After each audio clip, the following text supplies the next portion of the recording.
change it up a little bit. Come on, y'all ready? Y'all ready? Come on, then clap your hands. Come on, then clap your hands. Hey! Woo!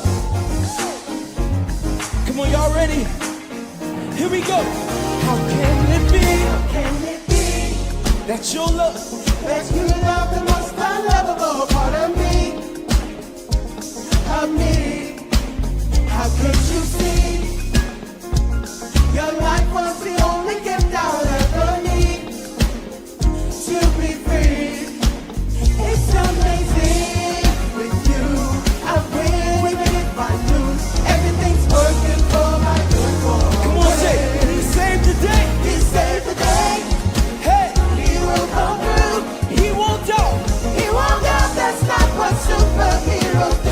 No greater love No greater love makes my heart. makes my heart beat. See, all I wanna. All I wanna do is make you proud Come on, sing it out. of me. I don't wanna love no. I don't wanna love nobody but you. Hey. I don't wanna love nobody but you. Hey. I don't wanna love nobody. Love Come on, we gonna sing the nobody next but verse. How can it be? you. How can it be? Everyone of my secrets that you keep. You cover me. A mystery. Your patience with me, God will never leave. Don't ever leave.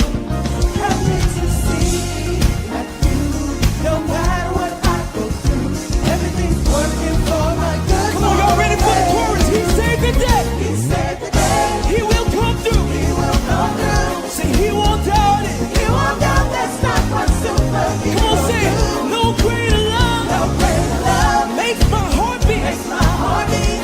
All I wanna. All I wanna do is make you Come on, say proud it. of me. I don't wanna love nobody. Love nobody. Love nobody. Love nobody. Come on, sing that again. I don't wanna love nobody. Love nobody. Oh, yeah, yeah, yeah. Come on, we gonna sing the bridge. Come on, say it. Love it. Loving you will be the death of me. That's how it's supposed to be. That's how it's supposed to be. Oh, you less of me. I don't wanna love nobody. I wanna love I nobody. don't wanna love nobody. Love nobody. Come on and say it. I don't wanna love nobody. I don't wanna love nobody. Yeah, yeah. I don't wanna love nobody. Love nobody. Come on, say it. He saved the day. He saved the day. He will come through. He will come through.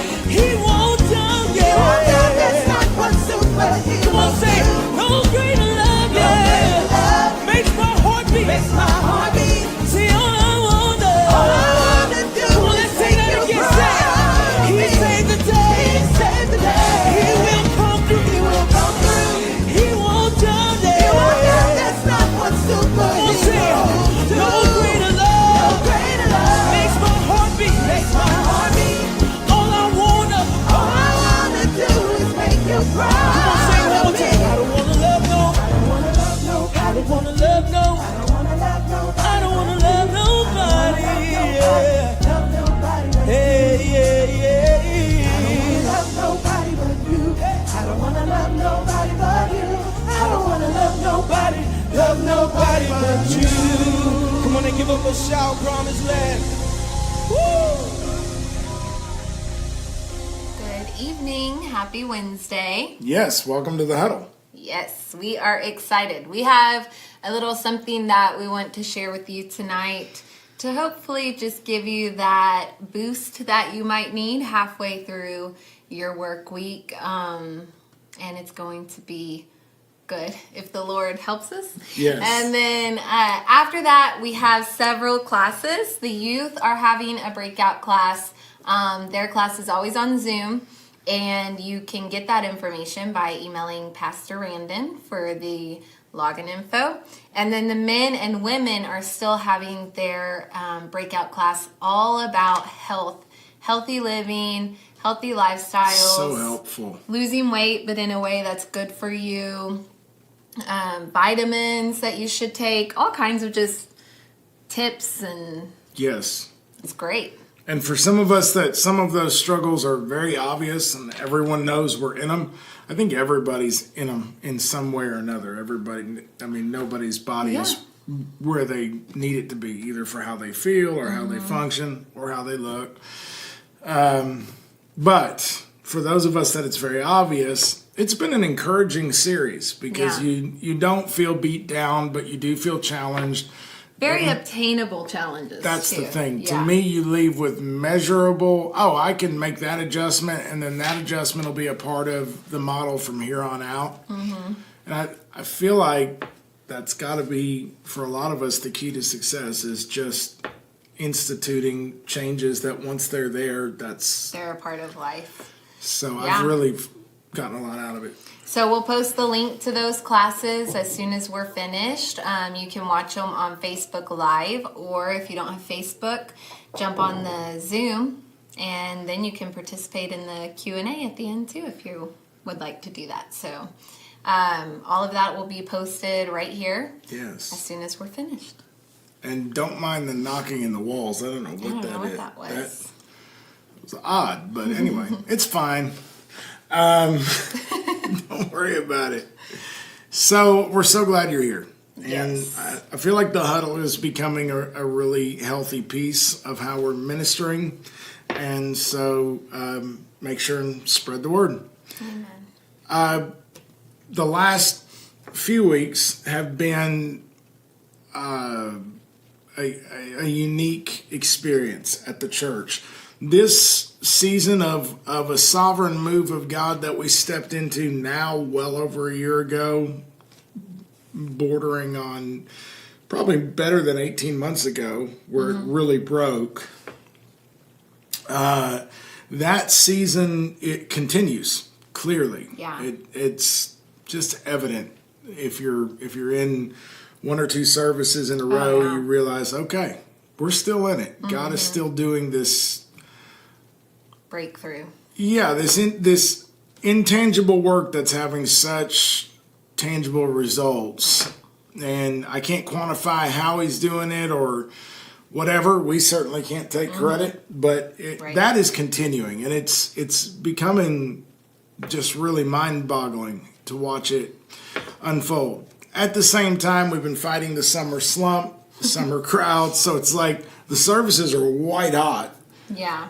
But there's less of us there, and a lot of us are having to travel multiple times in this summer, even us. Yeah, I think so many people, we're still playing catch up from not having seen family that live far away, True that. Not having taken that vacation time, and this summer's kind of been that for a lot of people. So I know that when we get to the flip side, I just pray and I believe that we're going to see people coming home stronger, refreshed, ready to hit the ground running. I know we're going to talk to our ministry leaders here in a few weeks about how we're going to just be upping our game in every area, every ministry, every event, and that's what we're building toward. That's what we're Absolutely. Yeah.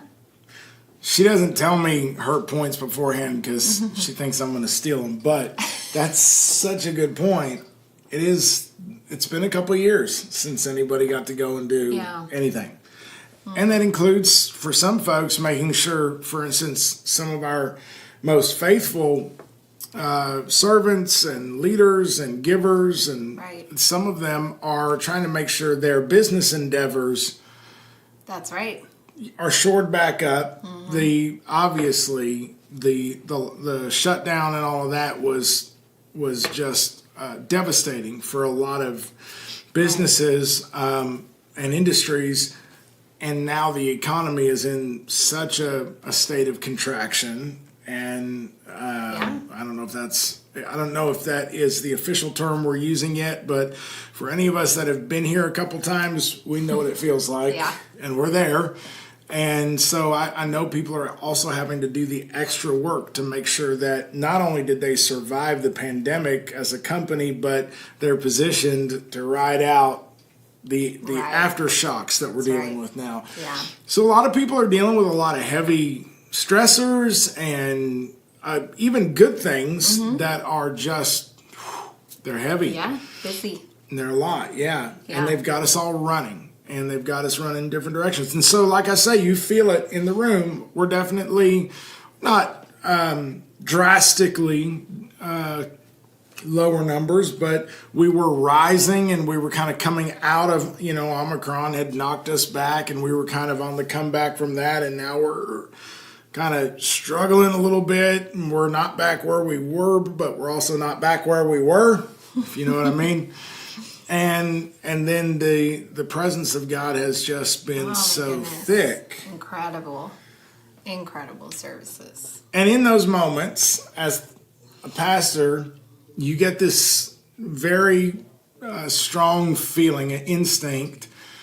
When they do make it to church or get on the feed, we need to make sure it is positive, it is encouraging, as our counterparts in a lot of churches like to say, it is life-giving. You want to make sure that it's building people up and uplifting them. And y'all, if you've heard me 3 Sundays in a row, I take a little bit of issue with terminology like life-giving, because everything that comes from the Word of God is life-giving. Yeah.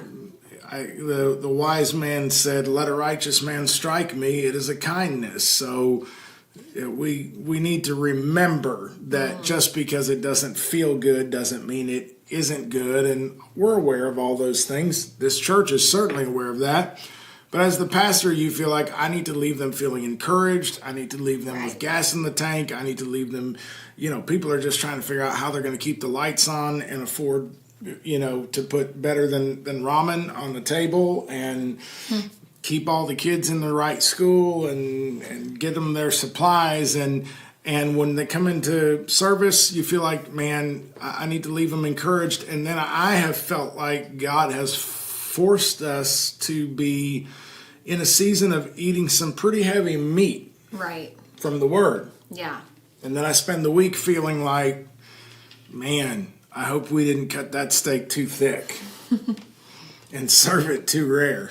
So, but it's been good, and I think we have Promised Land is blessed. Even our new members, we like to go deep. We like a word that's going to tug at us and push us toward more and grow us. And sometimes that is uncomfortable, but so is working out. But then when you see the results of it, it's like, wow, I'm glad that I did that. And then the next time you go to do it, it's so much easier and you can go so much further. And so I think, yes on what you're saying, but also I think as a church, we appreciate the messages that are poured out. The meat of the Word is an acquired taste. So as an appetite, the more of it you eat, the more of it you want.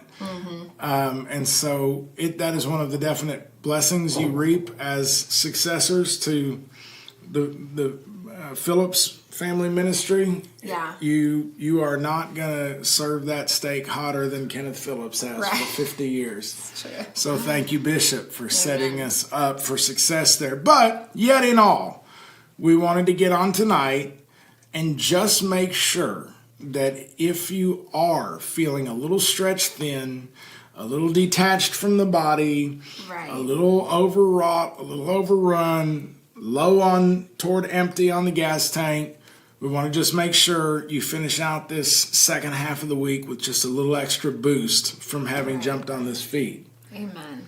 So to that point, Ecclesiastes 4. Yes. I was looking at verse 8, starting there. There we go. There is one alone without companion. He has neither son nor brother. Yet there is no end to all his labors, nor is his eye satisfied with riches. But he never asks, for whom do I toil and deprive myself of good?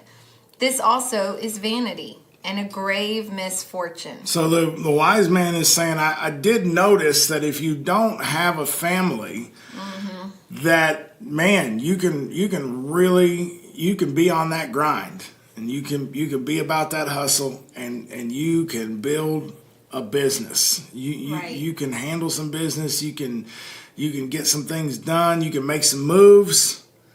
But for what and for who? Yeah. That's right. What's your why?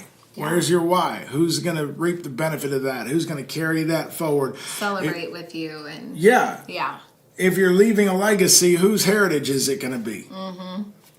And so, he's saying, well, that didn't seem like it to me. I mean, that is the road some people are called to live, and God moves through that. But just looking at it objectively, the wise man thought, well, I'm not sure that's ideal.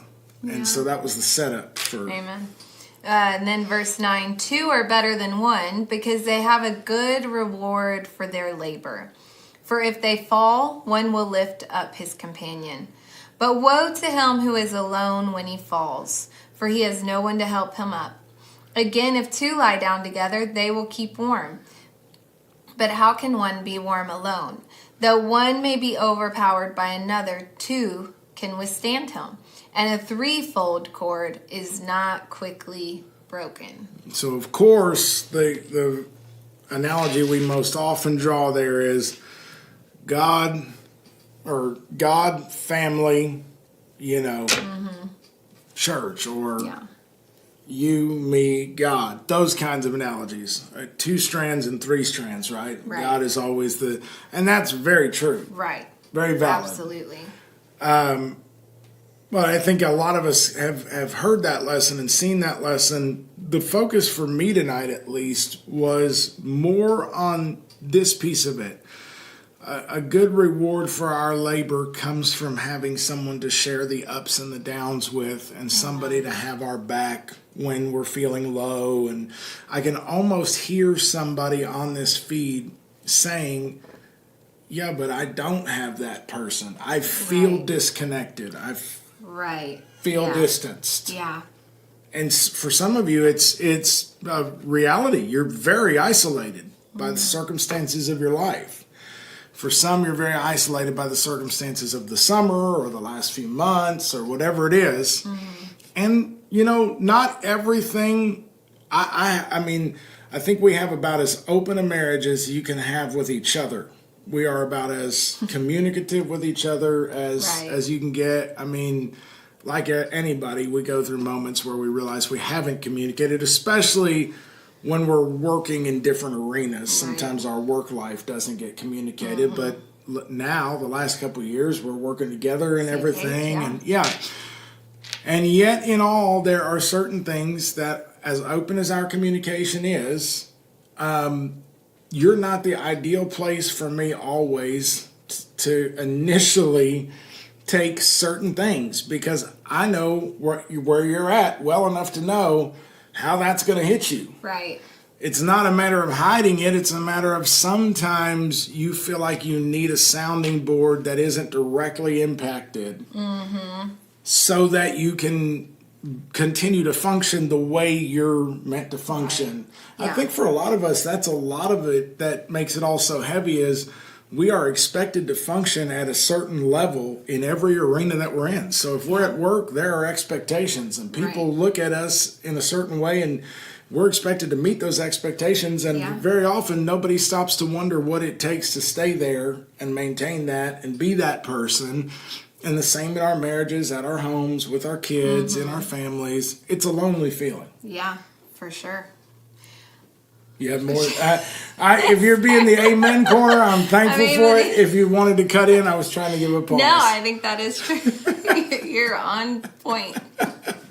Keep going. Never want to run you over. So I'll amen softer. No. See, our communications are great. Yes. I want to encourage you tonight.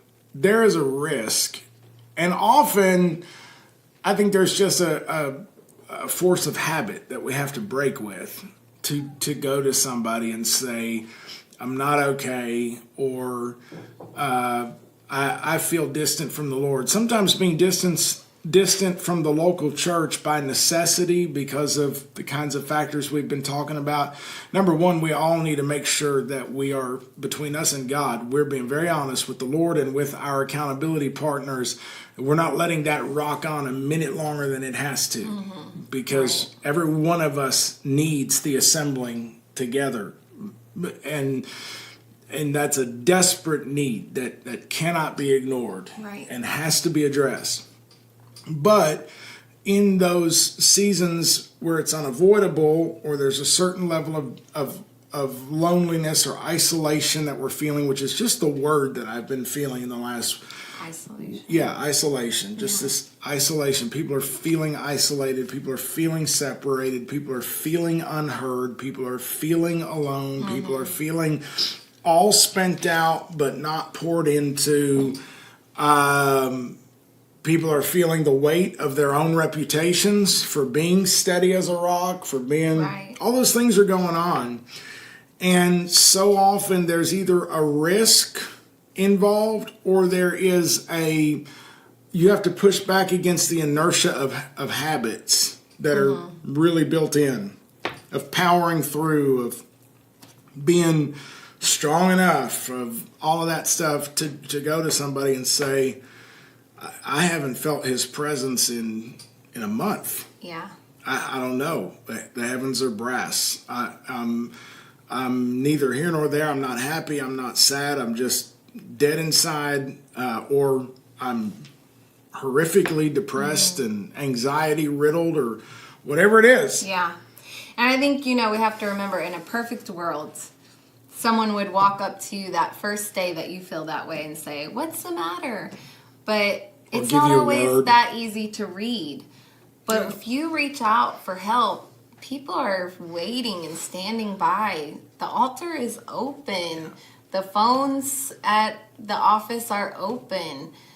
Call and tell someone, I need support. I need someone. There is a lot of us, so it can be hard for us to keep up with everyone.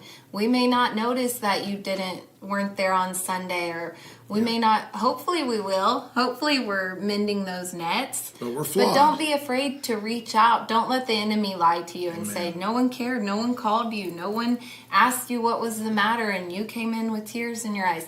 That's the enemy. You're surrounded every week by people who love you and want you with us. Yes. But you have to take that initial step.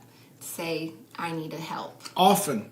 Sometimes somebody will come Right. up to you and just, read your mail. Yeah. But that can be a lot too. Yeah. You can kind of feel like getting your guts ripped out in front of everybody.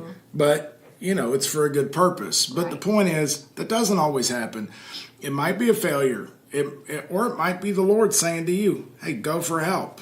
Take that extra step. But that is so key what you're saying. The enemy will use that. To push you further away. Because isolation is his game plan to be able to get a hold of you. Right. And I just think that we have to remember, for a lot of us, we're very good at presenting in the way that we're meant to present. Right. We look up to par. We operate.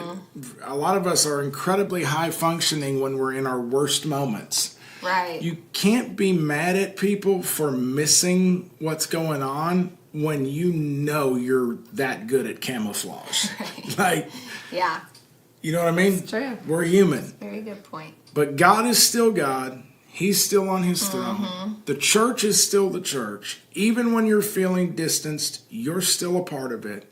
Right. This is still the family of God. There is still togetherness. There is still a future together. Call somebody. Right. Take a chance. Tell them you need extra support. Tell them you need extra prayer. Tell them you're feeling some kind of way. Tell them you're feeling overwhelmed. Tell them you're drowning. That may be all you needed. Yeah. Was somebody to hear it, somebody to commiserate, somebody to pray with you, for you. Right. Or they may help you they may call you out on something and say, well, what about this in your life? Or have you looked at that? Or, where are you going for professional help? Well, let me help you with that. Who knows where it'll go, but take that initial step. I want to encourage you not to allow the enemy to set up a pattern of separation and isolation just because we're going through a summer where there's some factors that are keeping us. We have to be together even when we're apart. And there's never been an easier time in human history to do that. Right. Take advantage of the tools we have. Yes. Like jumping into class. Yeah. And someone mentioned to me quickly. Someone mentioned to me last Sunday they weren't feeling well, and I said, if you need to stay home, we understand. And he said, I try to make it here no matter what, every Sunday, so that when does happen to be a Sunday where I can't, for a real reason, you guys know that this is why. But that's key. We have to be faithful when we're tired, be faithful when we're, whatever it is, if we can fight against it, because then when those moments come where you do have to be out, have to be separated, you're not feeling already that buildup of when you might have, taken the day off. Yeah. Sometimes you get too hard hit when you're undergoing a little bit of distance by necessity, but it turns into separation because you weren't as connected as you were supposed to be when that hit. Yeah. And some practical ways to find fellowship this week is tomorrow, Thursday night, the LifeWise group, every single Thursday. You can't say that they are too far from you because they go all the way south and all the way north. They're always having dinner together, and it's in their group page. They say where they're going every single Thursday night. Yes. And then this Friday, the young adults are having a pool party. That's going to be a ton of fun. That's probably the only outside thing I'd be willing to do. Pool party, yeah. This week is a pool party at the Brewster's house, which is going to just be a blast with food. Aslan is an amazing cook. Puerto Rican food, but I don't know what she's cooking, but anything she cooks, and I guess, soul is good. food, man. Yeah, soul food we've had. Oh, man. Oh, my gosh. So, pool party, and then church on Sunday. So there you go. Thursday, Friday, Sunday. All the opportunities. Don't let yourself get isolated. So many people have said this. I just feel like I'm just so desperate for fellowship. I'm so desperate for connection. And then we leave the church picnic or like a young adults thing. And I'm like, say to her on the way out, where were they? Like, right. Come, be a part. Get involved. Don't just come Sunday. Come to everything that's in your groups, because it makes all the difference. And start by getting in class right now. And for those of you that are in our online location exclusively, please don't feel that just because we don't always realize, because I know we're probably too slow to pick up on some of the cues. Don't believe for a minute that just because we're not picking up the cue does not mean we don't want to be there for you. If you are just feeling the loneliness, the isolation, struggling hard, please reach out to us at the church. Let us know, and we will walk closer with you in any way possible to make up some of the gap of not being able to necessarily be at the pool party and things like that. Yeah. We love you. We love you guys. Have a great night. Jump into class. Yes.